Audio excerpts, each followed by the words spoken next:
Hello, hello, hello, everybody. Good afternoon. Few new faces. How are we all doing? Are we awake? Are we awake? Okay, we can make it. Are we awake? Thank you. So, as a weird developer, I am one of the moderator of this year again. I am JP, a web engineer myself. Now I work as an artist, burlesque performer, and other stuff. And I'm going to be hosting this stage for the whole day. And in this stage today, we have had so many talk about machine learning, AI, about how AI is influencing our life on a daily basis, or like the auto industry. But now the next talk is going to be about ChatGPT. How many of you know it? How many of you have you played with it? Have you asked question, dumb question, smart question? 3 persons with smart question, okay. I'm going to remember your faces. But now, Markus Walker is going to give us a perspective from a developer side about it, and it's going to show us the good, the bad, and the ugly of ChatGPT. Markus, your stage.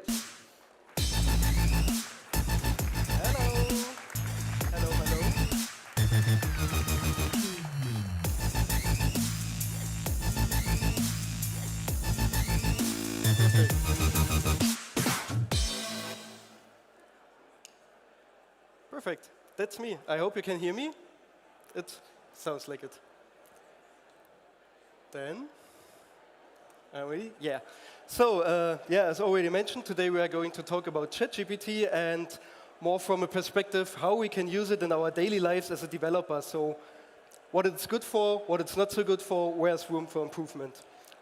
First of all, my name is Markus Walker. I work as an IT consultant, mainly as a cloud architect and a DevOps engineer for multiple clients. So there is a lot of tech to know of, a lot of things to do, and the helping hand is quite handy from time to time, and that's how this whole talk emerged in the first hand. First, I want to talk a little bit about the history. So what was the crazy new things before ChatGPT? And in my opinion, it was image recognition. The idea that a computer is capable of extracting information from bytes and pixels is just mind-blowing in my opinion. But with all this new technology, two of you might remember, at the beginning things were not that great or not that precise.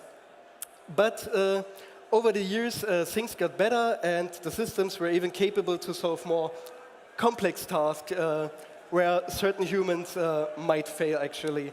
And in the end, we got tools which are just super awesome. I mean, real-time analysis of image data to support and safe driving cars, it's just mind-blowing. And when you see all these crazy things technology is capable of, one might start to wonder what differentiates us from the machines. Could it be love? Or could it be moral? Or could it be creativity? Turns out AI is quite capable of doing all of these things, but there is one final frontier, what a human can do, what an AI never can do, and that is selecting squares with traffic lights. So probably I wait another year or two for the safe driving cars. Okay then, let's get back to the topic of ChatGPT. First, what is it? Just in short, it's a large language model. It means it just read a lot of data, a lot of text. It was fed by gigabytes and terabytes of data. It's an auto-regressive model, which means it takes a sentence and predicts how the sentence would continue. So, keep that in mind when creating your prompt. So, for our perspective, for today, we can just assume it's a text generator which was just fed by Stack Overflow. Now that we know what it is, we come to what it's not. It's not a computer. So even if there is a computer behind, it can't do actual computations. So if you see this simple multiplication, I guess most of you have already spotted, the answer came quite quick. but it's actually wrong, unfortunately.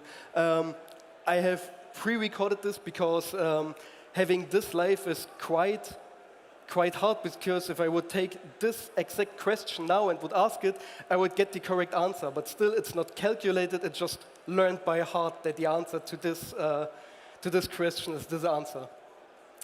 So what are we going to do today? First, we span the bridge from the image recognition, so we try out information retrieval. So is ChatGPT capable of finding out what my code is doing? Is it capable of finding out what other things are doing? And then we go one step further and we ask it to create stuff for us. First by task, then by unit test. And at the end, there are some miscellaneous things, some really crazy stuff ChatGPT is capable of, and some tools which can be used to integrate with ChatGPT on a more higher level than actual development. And at the end, as with all good talks, there is a today I learned, or the key facts to take from this talk. As the last sentence, I will use ChatGPT 3.5 for two reasons. The first is I have a public GitHub repo with all my prompts and the expected answers. So the 3.5 version is free, so you can recreate what I did and check if you get the same answers. And the second reason is that my hope was that the development for the 3.5 isn't as fast as for version 4, so that the prompts I created a couple of weeks ago still work.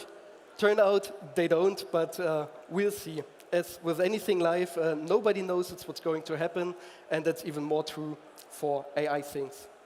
So, as you can see, 3.5, it's the premium version, so I get the fast lane. And we have my GitHub repo. So first, I will more or less pre-prompt ChatGPT, so I tell him it's going to be a JavaScript developer. So I'm making it aware what's coming to it, so you can already create a context to get better answers. Then I have this wonderful block of code here, and I'm sure that even if you find out what this is doing, it would take you longer than ChatGPT. So I ask just, what is this doing? And I get the answer quite quick, and I will skip up here. And we can already see it's an implementation of Conway's Game of Life. It's quite ugly, but it's actually exactly that.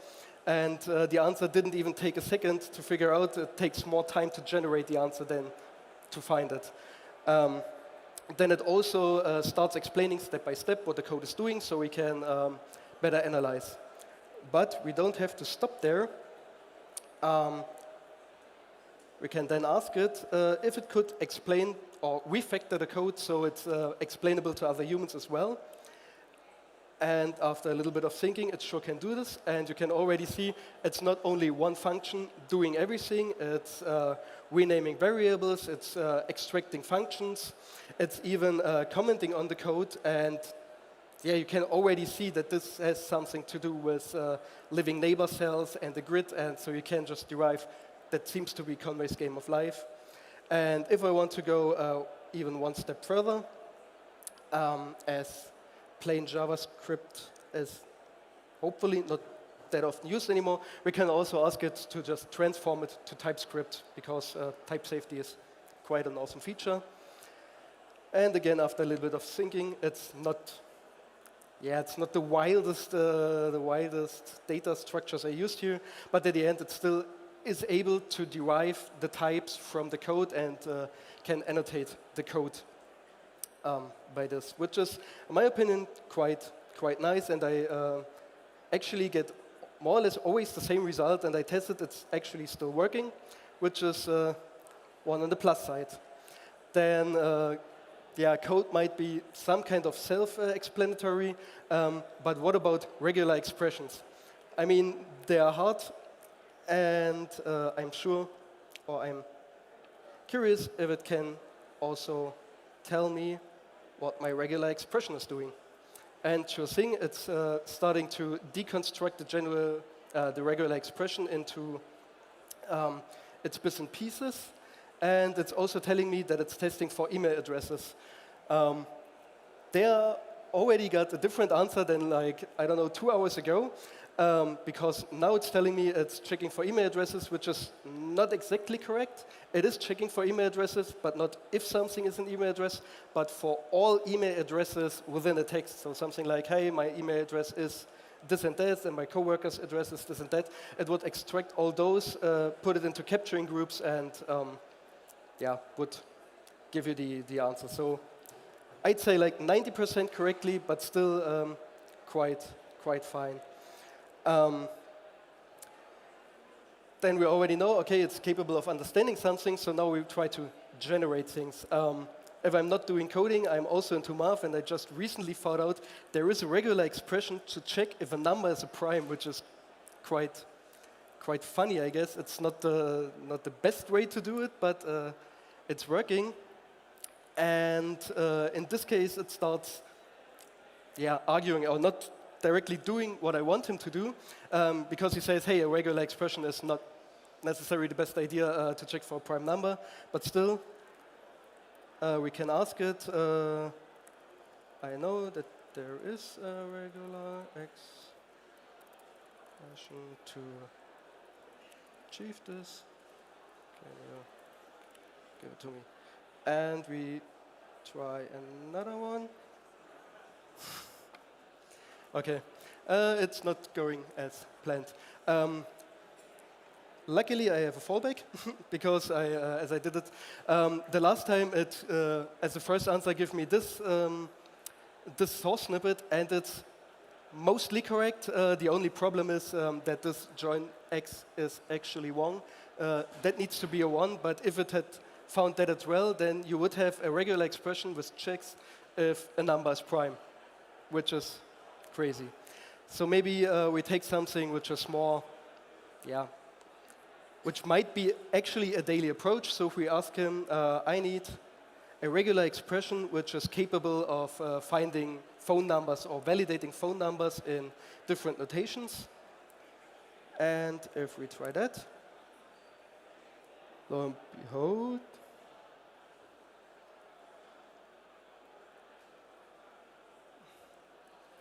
okay, so it's giving it me in different pieces.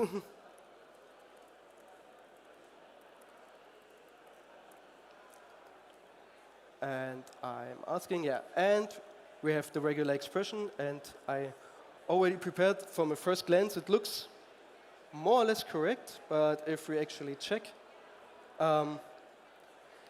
at least it has 4 out of 5 fits, which is, again, for a first approach at finding a regular expression to validate something which is not that regular, to be honest, is quite amazing. But yeah, as we all know, regular expressions are hard, so let's see if it can come up with code.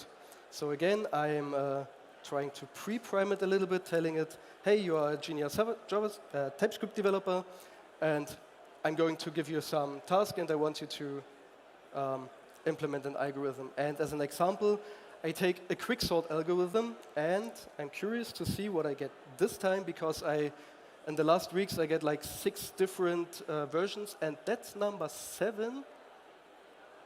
And it, again, has the same problem. I mean, probably not all of you know, but quicksort algorithm can be done in memory. So the memory complexity should be O of 1, more or less. So we can ask, just to make sure to get the right answer. We can ask him what the memory complexity of this is. And again, I get answers I've never seen before, but at the end, it's telling us it's O of n, or in the best case, O log of n, which is cool.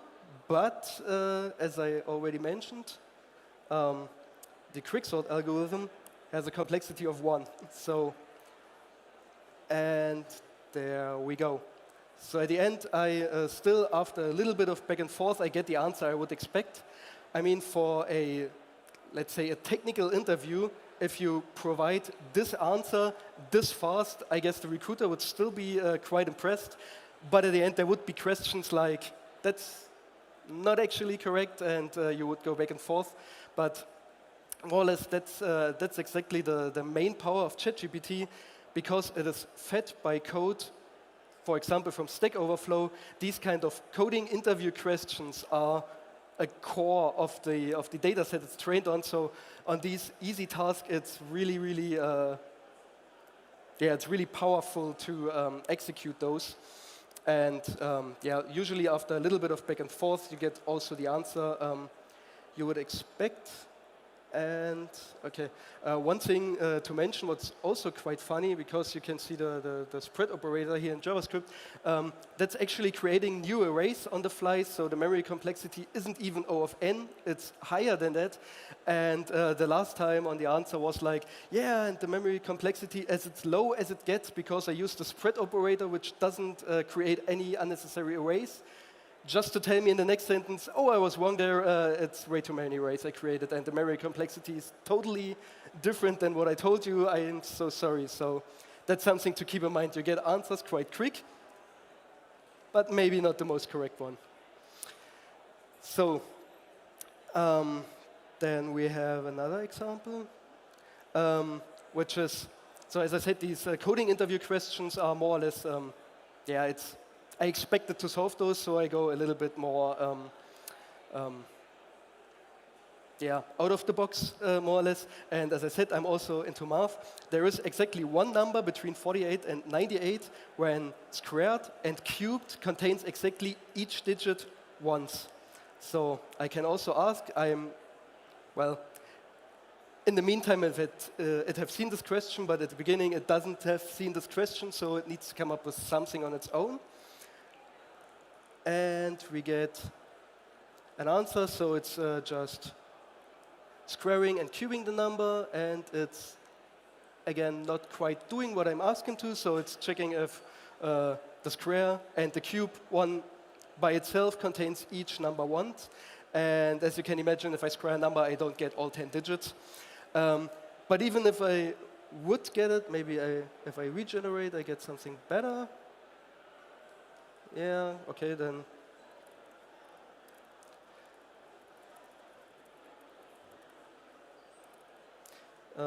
Maybe if I tell him that there is something.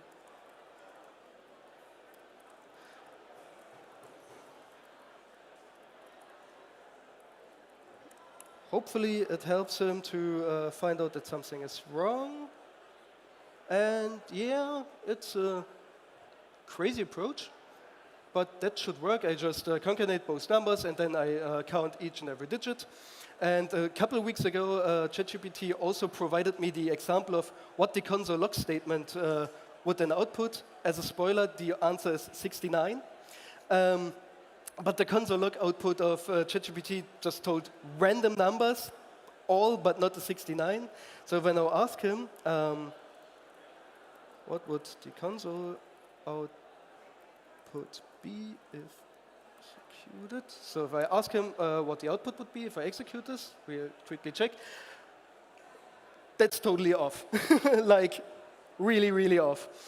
As I said, the only correct answer is 69, and it doesn't even show up. Does it? No. 66 and 70. And then a whole lot of numbers. We could go back and forth a couple of times. Maybe it would someday find out what the actual answer is, but that could take quite some while. So maybe try something different. Today, approaches like test-driven development are getting more important. So maybe ChatGPT can help by this. So I, as a developer, would then just provide a unit test, which I would start with anyway, and ask him if he could generate the answer or the function which implements or which is capable of passing my unit test. So I have this function. Maybe one or two of you already see that these numbers have something in common. As a spoiler, these are leap years. And I got the wildest answers from ChatGPT here, but this time it got it on the first try. What I expected or what I saw was something like, I could write a function which just checks for each number individually and return true if it's if it should return true, which is, it's it's working for my unit test, but it's not that extensible. So I asked him if he could extend a little bit more. And then it came a little bit closer, like, okay, it already found out it seems to be a year, and every year modulo 4, which unfortunately breaks for 2100. And after a little bit of back and forth, I actually got the answer. What's quite funny in this example is ChatGPTs, they're a little bit human-like. The best answer on the internet you don't get by asking a question, you get by providing the wrong answer. And some of you may have seen this import statement is actually wrong. And the first answer was like, hey, your unit test is actually wrong. The actual code should look like this and that. And I was like, yeah, whatever. Could you satisfy that? And I got the correct answer on the first try. But if I took directly from the beginning the actual correct implementation, it was like, yeah, I don't know what you want from me. I have no idea. And yeah, that was quite a lot of back and forth. But yeah, we can see it's on an easy level. It's capable of analyzing code. It's capable of generating code. And at the end, I promise you something wild. So the first thing, you can probably guess by the name. The first thing, ChatGPT is going to make some jobs superfluous. But on the other hand, ChatGPT also creates new jobs. One of these new jobs, for example, is the prompt engineer, a person whose only responsibility is to generate prompts, but as ChatGPT is destroying jobs, it's also destroying that one. I won't read aloud what is included in here, and I know that you need to include every dot to get the result you expect. But at the end, it's just I'm telling ChatGPT, hey, you are now a prompt engineer, and I'm going to give you a prompt, and you help me to refine that prompt for whatever I need.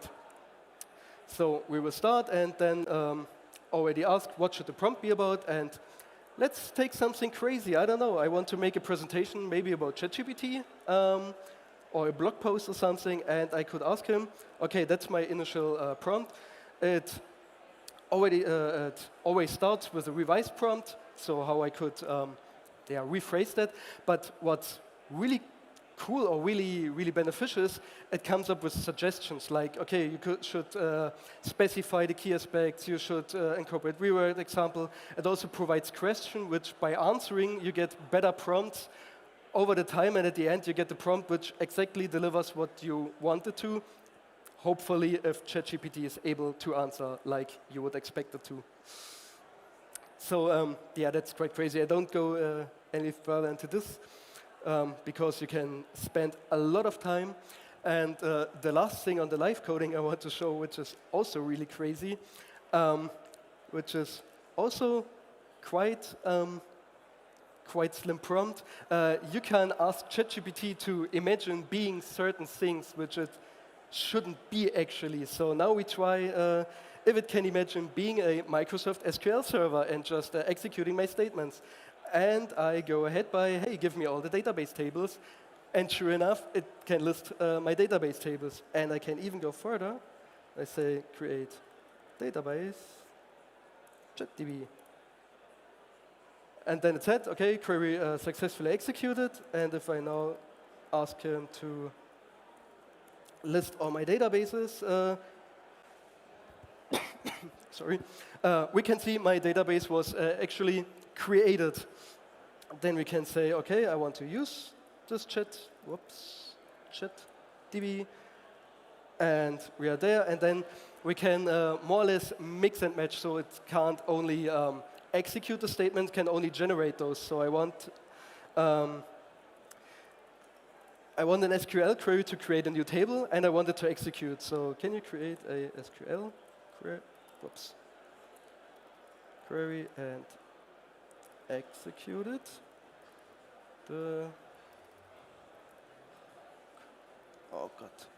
Query should create a table for persons containing first name, last name, department, and salary. And then we can see that it's not doing what it should be, but at least we get our queries, so we can just more or less copy and paste this and try again. Do as I tell you. Okay, and now tell me this query has been executed, so we can go ahead and select star from person, which, as you might imagine, okay. Then it's persons. Okay. Yeah, now it's acting up again. It's actually really persons. But what we can also do, like if we try to play around with database, it's always good to have some kind of demo data. So we can ask him to add, can you add 5 persons into the persons table? Oh, come on. But again, we get the SQL script, and we can just tell him to do so. And then we can again make a select star from persons, hopefully this time. And we have our database. And so you can play around with a fake database without setting up any. You can create mock data, and then you can go ahead and create queries based on your needs, which is, in my opinion, quite powerful. I mean, SQL can be quite complex, especially if you have multiple tables and joining and so on. And I need to speed up. So that was everything from the live coding. So now the integration. I guess everybody already heard of GitHub Copilot. Do I run out of time? So, thank you very much. I'm not yet done. I'm not done. I'm not done. And yeah, and it's the last. Do some Q&A. Oh no, sorry. I got some slides at the end. So the integrations I already told, which are not shown anymore. I don't see my screen anymore. No. Yeah. Most of you probably have heard of GitHub Copilot. So at the base level, it works roughly the same, and you can do the same things. The difference is that it first has a different data set, so it's more from GitHub, and you can integrate it directly from your IDE. One thing I found quite funny, one of the examples is that it can also explain what the code is doing, and it's doing that line by line, and just reading aloud what's there. Another integration I find quite fascinating is AIAC, which is capable of generating Terraform code based on the English language. So you can just generate all your crazy infrastructure without having a deep understanding of how it works.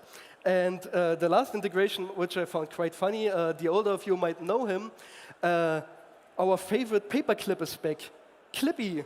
Clippy is making a comeback to Windows 11, and it's now powered by ChatGPT. Unfortunately, it's not developed by Microsoft itself, but by a third party. But you can still add it to your user experience with Windows by just going to the marketplace and getting annoyed again, I guess. Then the key takeaways. First thing, be as specific as possible, give as much context as possible and legally applicable, and you can also tell them what not to do. I mean, there is nothing worse than something strange. The next thing, always validate the output. The code could be just plain wrong. The code could not build. But the worst case is there can be actually harmful parts in it, like security issues. I had an example with a C server, which just every line was a security problem. So, but I mean, at the end, what's the worst that could possibly happen?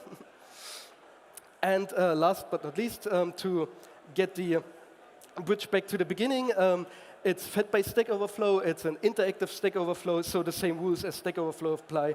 Don't believe anything you read online. Don't give people access to your secrets, and always validate what they are telling you. But at the end, I can't tell you what to do. You can still build something plain from Stack Overflow. And the last question, if we are going to lose our jobs, well, for that, clients need to be exactly describe what they want, so we are safe. And that's it. Q&A, I'm sorry, no time, but